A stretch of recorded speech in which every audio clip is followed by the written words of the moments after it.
Hello hello মা, আমি ফিরকি বলছি।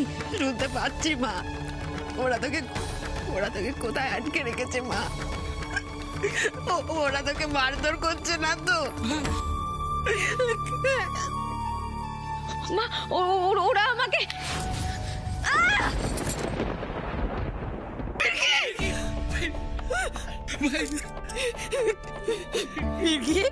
চালাকি করতে তোদের বারণ করেছিলাম না? না দাদা, বিশ্বাস করুন, আমরা কোনো চালাকি করছি না। আপনারা যা বলবেন আমরা সব কথা শুনবো। আপনি শুধু আমার মেয়েটাকে কিছু করবেন না। ওর তো কোনো দোষ নেই, বলুন। দোষ তোর মেয়ের না থাকতে পারে, তোর তো আছে। মায়ের দোষে এখন মেয়ে সাজা পাচ্ছে। আর ওই হাওয়া হাওয়া কথা বলে লাভ নেই, বুঝলি তো? নিজের মেয়েকে যদি তুই বাঁচাতে চাস তাহলে কাল সকালেই প্রেসের সামনে পদত্যাগ করবি, আর না হলে না, আমি পদত্যাগ করবো দাদা, আমি কালই পদত্যাগ করে দেবো। না মা, তুমি কিছুতেই পদত্যাগ করবে না।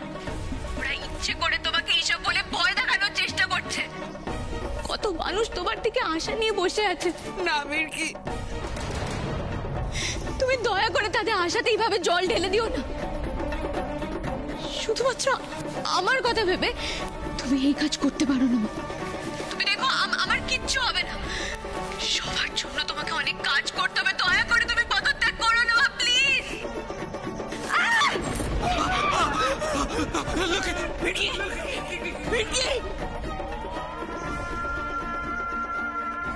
আপনি যা বলবেন আমি সব শুনবো। আপনি শুধু আমার মেয়েটার গায়ে হাত দেবেন না। আপনি শুধু আমার মেয়েটাকে আমার কাছে ফিরিয়ে দিন দাদা। আহা, এত তারা কিসের? তুই প্রেসের কাছে ডিক্লেয়ার করে দাও 10 মিনিটের মধ্যেই তোর মেয়েকে ফেরত পেয়ে যাবি।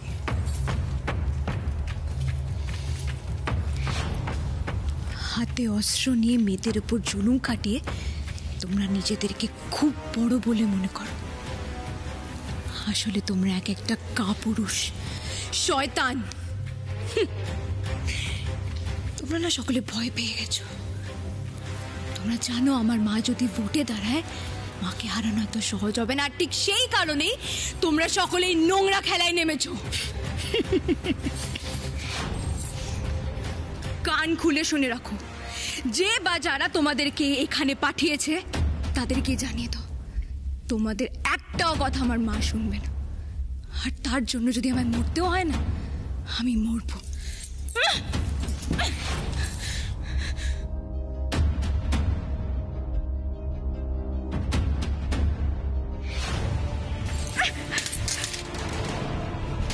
এত তারা কিসের মামুনি মোরা? পিঙ্কিকে ওরা মারছে জানিস? যে মেয়ের গায়ে আমরা কখনো হাত তুলিনি সেই পিঙ্কিকে ওরা মারছে, কষ্ট দিচ্ছে রানী। আমরা তো কিছুই বুঝতে পারছি না লক্ষ্মী। ওদের শত্রুতা তো আমার সাথে। ওরা পিঙ্কিকে কেন তুলে নিয়ে গেল? আজকে আমার জন্য আমার মেয়েটা কষ্ট পাচ্ছে। দিদি, ফিরকিকে ওরা তুলে নিয়ে গেছে কারণ ওই তোমার সব থেকে দুর্বল জায়গা। তবে তুমি চিন্তা করো না দিদি, আমার মনে হয় আমি বুঝতে পারছি যে ওরা ফিরকিকে কোথায় আটকে রেখেছে। মানে দিদি, তুমি যখন ফিরকির সাথে কথা বলছিলে তখন পিছনে একটা আজানের আওয়াজ শোনা যাচ্ছিল, শুনতে পেয়েছিলে? আর ওরা তোমাকে বলছিল যে তুমি পদত্যাগ করার 10 মিনিটের মধ্যে ওরা ফিরকিকে তোমার কাছে পৌঁছে দেবে। এর থেকে কিছু বুঝতে পারছো? ফিরকি খুব কাছাকাছি আছে স্যার। ও যেখানে আছে তার আশেপাশে কোনো মসজিদ আছে। কারেক্ট। আর এই চত্বরে একটাই তো মসজিদ আছে।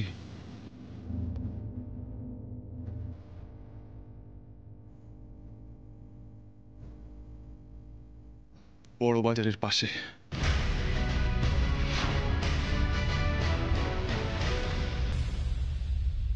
ওদিকের কি খবর? লক্ষ্মীর সাথে কথা হয়ে গেছে ম্যাডাম। ও কাল সকালেই প্রেসের সামনে পদত্যাগ করে দেবে, এটা বলেছে। এক্সেলেন্ট। কিন্তু ম্যাডাম, একটা প্রবলেম হয়ে গেছে। প্রবলেম? আবার কি প্রবলেম? এদিকে এদিকে ফিরকি না ঝামেলা শুরু করেছে। ও আমার হাতের থেকে ছুরিটা কেড়ে নিয়ে নিজে সুইসাইড করতে যাচ্ছিল। ও বলছে যে ও মরে যাবে কিন্তু লক্ষ্মীকে পদত্যাগ করতে ও ও চাইলেই তো আর কিছু হয় না। তারপরেও যখন মরার এত ইচ্ছে তখন শেষ করে দে, প্রবলেম কি আছে? ম্যাডাম, ওটা করতে তো আমার হাত একদম নিষ্পিস করছে ম্যাডাম, কিন্তু এখনই কি খতম করে দেবো ওকে? না না, ওয়েট, এখনই না। আগে লক্ষ্মী প্রেসের সামনে পদত্যাগটা করুক, তারপর ওর মেয়ে ওর কাছে ফেরত যাবে, কিন্তু জ্যান্ত অবস্থায় না। ফিরকির লাশ যাবে লক্ষ্মীর বাড়িতে। বুঝে গেছি ম্যাডাম। হ্যাঁ, তবে মোস্ট ইম্পর্টেন্ট কথা, এখন কিন্তু আমাদের খুব সাবধানে চলতে হবে, প্রত্যেকটা পদক্ষেপ বুঝে বুঝে নিতে হবে, কারণ ওরা ফিরকিকে বাঁচানোর জন্য ফিরকির কাছে পৌঁছানোর চেষ্টা করবেই। আর বাই চান্স যদি ওর কাছে পৌঁছে যায় তাহলে কিন্তু সমস্ত প্ল্যানটা জলে চলে যাবে। তোরা তো সাথে ডুববি আর আমিও ভাসবো। আপনি চিন্তা করবেন না ম্যাডাম, আমরা না সব সামলে নেব, সব। মানুষ তো দূরের কথা, কোনো কুকুরও এখানকার সন্ধান পাবে না। যে আগুন আমি এ বাড়িতে লাগিয়েছি, ফিরকি মৃত্যুর পর সেটা দাবানল হয়ে জ্বলবে। কারুর ক্ষমতা নেই সেই আগুন নেভানোর। হ্যাঁ রে দিভাই, ভাস্করদা কেমন আছে? বাবা ঘুমাচ্ছে রোমা মাসি। বলছি দিভাই, খুব তো ঘটা করে তোর ছেলেকে বাড়িতে নিয়ে এলি বাবার সেবা করবে বলে, কি হলো? তোর ছেলে বাড়ি ছেড়ে চলে গেল তো?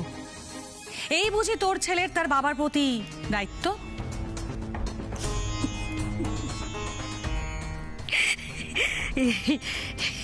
রোমা, দায়িত্ব কর্তব্য শব্দগুলো তোর মুখে এত বেমানান না, বলিস না কেমন? আর নীলাদ্রি বাইরে গেছে কারণ আমি নীলাদ্রিকে যেতে বলেছি। একটা কথা ভুলে যাস না, ভাস্কর যেমন নীলাদ্রির বাবা, ঠিক তেমনি ফিরকি নীলাদ্রির স্ত্রী। তুই বুঝবি না, কি করি বা বুঝবি বল, বেচারা। একটা কথা বলার আছে তোকে। ভাস্করের ঘাড়ে সমস্ত দোষ চাপিয়ে নিজের ধোয়া তুলসী পাতার যে নাটকটা করছিস করে যা, কিন্তু ওটা আমার সামনে করবি না।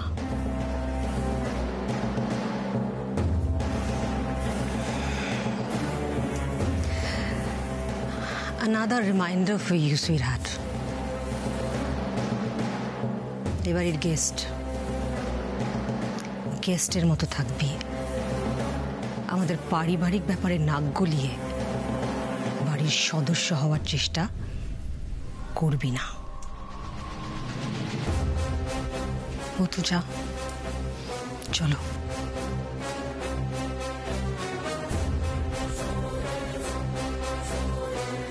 বড় বড় খালি কথা,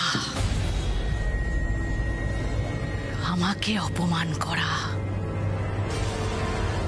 একবার শুধু ভাস্করদার হাত থেকে রাজনৈতিক দায়িত্বটা আমার হাতে আসুক,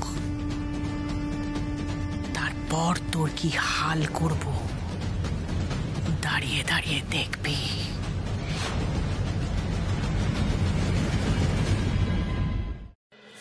নীলাদ্রি, এখন তাহলে কি ভাবছো? আগে পুলিশকে খবর দেবে? না না না না, তার কোনো দরকার নেই। কথাটা যদি 5 কান হয়ে যায়, ফিরকির বিপদ আরো বেড়ে যাবে। ড্যাড এখনো মন্ত্রী পদে রয়েছে। যতই আমরা নিজামুদ্দিন বাবুর রেফারেন্স নিই না কেন, এই কথাটা যদি মিডিয়ার কানে পৌঁছে যায়, তাহলে যারা ফিরকিকে আটকে রেখেছে তারা আরো সাবধান হয়ে যাবে, আরো বেশি সাবধান হয়ে যাবে। এখন ফিরকিকে যে জায়গায় রেখেছে হয়তো ওখান থেকে অন্য জায়গায় নিয়ে চলে যেতে পারে। তখন ফিরকিকে খোঁজা আমাদের কাছে আরো বেশি চ্যালেঞ্জিং হয়ে উঠবে। একদম ঠিক বলেছো নীলাদ্রি, তাই আমাদের যা করতে হবে ভেবে চিন্তে করতে হবে। নীলাদ্রি বাবা, ড্যাডের কথা বললে বলে মনে পড়লো, তোমার বাবা এখন কেমন আছেন? ডাক্তার কি বললেন? ভয়ের কিছু নেই তো?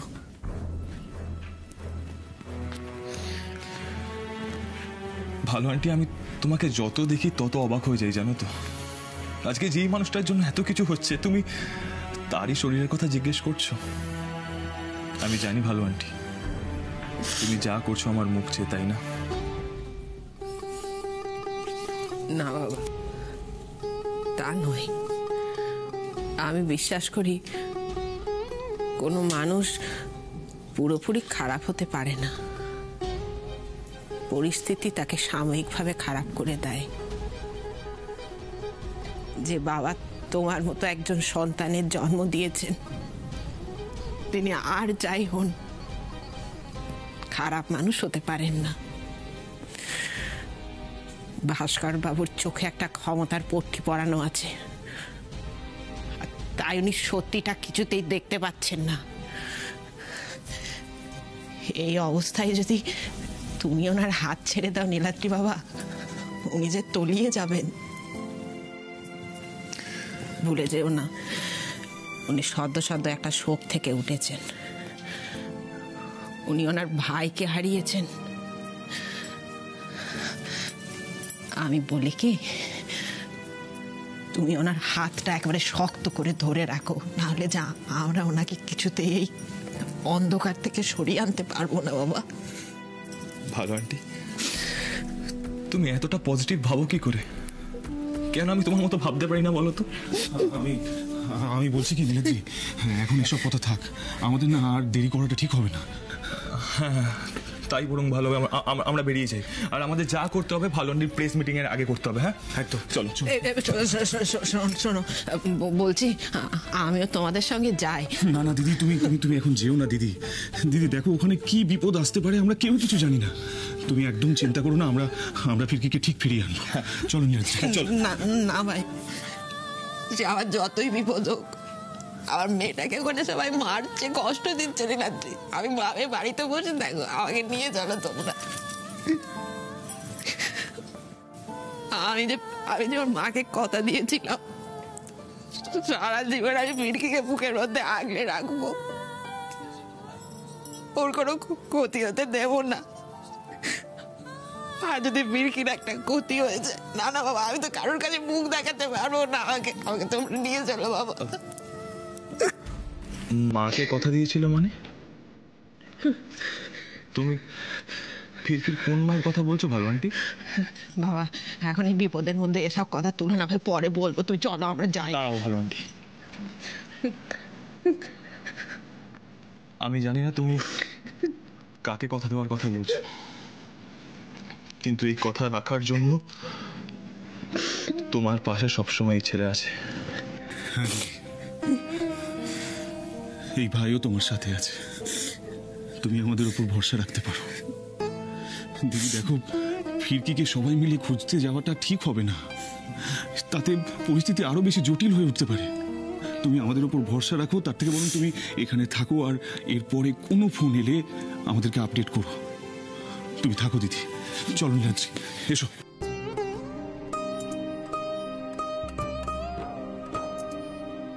হায় লক্ষ্মী, আয় ভেতরে আয়।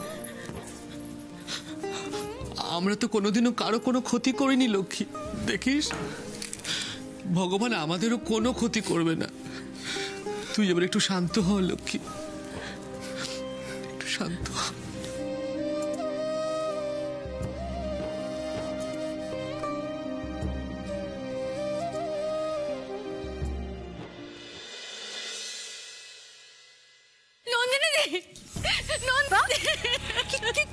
কি হয় নন্দিনী দি? নন্দিনী ফিরকিকে কারা যেন তুলে নিয়ে গেছে। নন্দিনী দি, আমি লোকেদের কাছে সবটা শুনলাম। ফিরকি ওরা এখনো খুঁজে পায়নি। আমি কি দেখে কি হয়ে গেল? শুধু এরকম করে না, শান্ত হও শুধু। ওরা যদি ফিরকি কোনো ক্ষতি করে দেয়, নন্দিনী দি, কালকে আমি সারা রাত দুজকের মতো এক করতে পারিনি, তাই সকাল হতে না তাই আমি তোমার কাছে ছুটে এসেছি। আমি কি করবো? আমার কথা শোনো, চুপ চুপ চুপ চুপ চুপ, শান্ত হও। শোনো, এরকম করে না, ফিরকি কিছু হবে না, আমি বলছি। শোনো, বিশ্বাস রাখো, ফিরকির কিচ্ছু হবে না। গেছে ও ফিরকিকে ঠিক সুস্থভাবে ফিরিয়ে আনবে। আমার কথা শোনো, তুমি বিশ্বাস রাখো ঠাকুরের উপরে। শান্ত হও প্লিজ, একটু শান্ত হও। কি করে শান্ত থাকবো নন্দিনী দি? এতগুলো বছর পর ওই ফিরে পেয়েও আমি নিজের কাছে যদি না রাখতে পারি, তাহলে তো আমার থাকা বৃথা, আমার মা হওয়া বৃথা।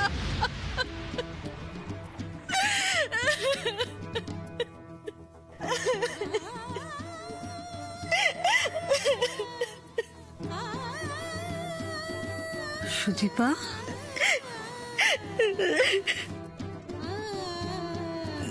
সুদীপা কি বলছো? বাঁচবে না, ফিরে পেয়েছো? আমি বুঝতে পারছি না সুদীপা, কি হয়েছে? নন্দিনী, আমি তোমাকে এই কথাটা বলার সুযোগই পাইনি। ফিরকি আমার সেই হারিয়ে যাওয়া সন্তান।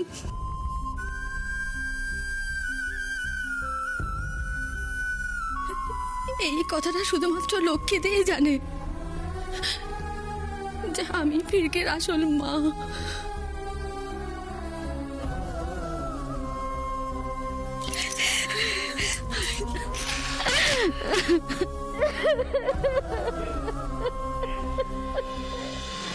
স্যার বলছি, বড় মসজিদের রাস্তাটা আপনি চেনেন তো? হ্যাঁ, ওই তো সামনে গিয়ে বাঁদিকে। আমার মনে হচ্ছে না যে ফিরকিকে কোনো রেসিডেন্সিয়াল জায়গায় রাখবে বলে।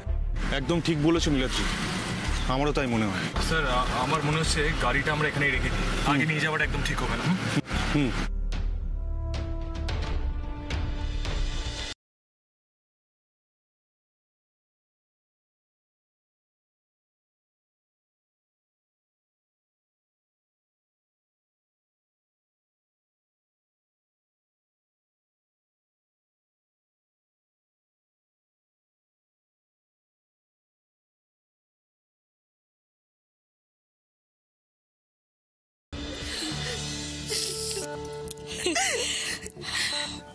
জানো তো নন্দিনী, লক্ষ্মীদিকে প্রথম দেখে না আমি খানিকটা আন্দাজ করেছিলাম এই সেই মানুষ যে আমার সন্তানকে নিজের কোলে তুলে নিয়েছিল, কিন্তু আমি না নিশ্চিত ছিলাম না। তারপর আমি লক্ষ্মীদির কাছে যাই আর আমার কাছে সবটা পরিষ্কার হয়ে যায়। আমি তোমার বলে বোঝাতে পারবো না।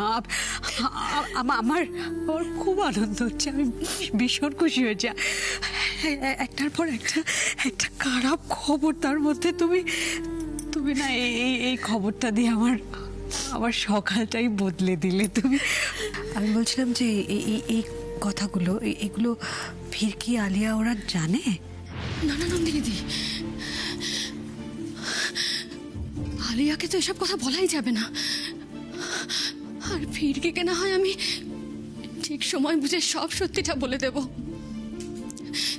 কিন্তু ফিরকি এখন কোন পরিস্থিতিতে আছে, কি করছে, আমি তো কিছুই বুঝতে পারছি না। আমার সারা গা হাত পা কাঁপছে। সুদীপা, সুদীপা, সুদীপা, সুদীপা, সুদীপা, শক্ত হও, শক্ত হও সুদীপা।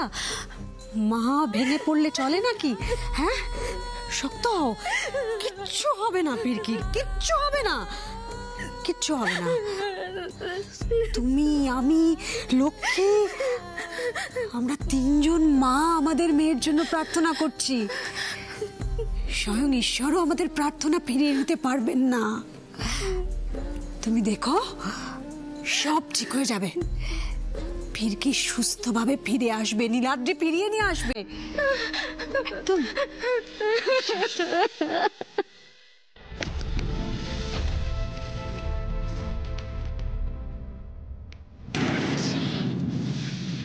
না স্যার, কিচ্ছু দেখতে পেলাম না স্যার। ওদিকেও তো কিছু দেখলাম না। আমার মনে হচ্ছে ওদিকে গিয়ে একবার ভেতরটা দেখা দরকার। ঠিক বলেছো, তুমি তাহলে ওদিকটা যাও, আমি এদিকটা দেখছি। হ্যাঁ স্যার।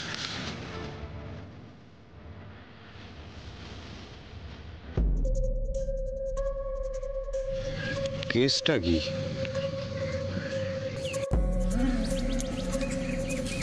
চোরের মতো উঁকি দিয়ে দিয়ে দেখছেটা কি?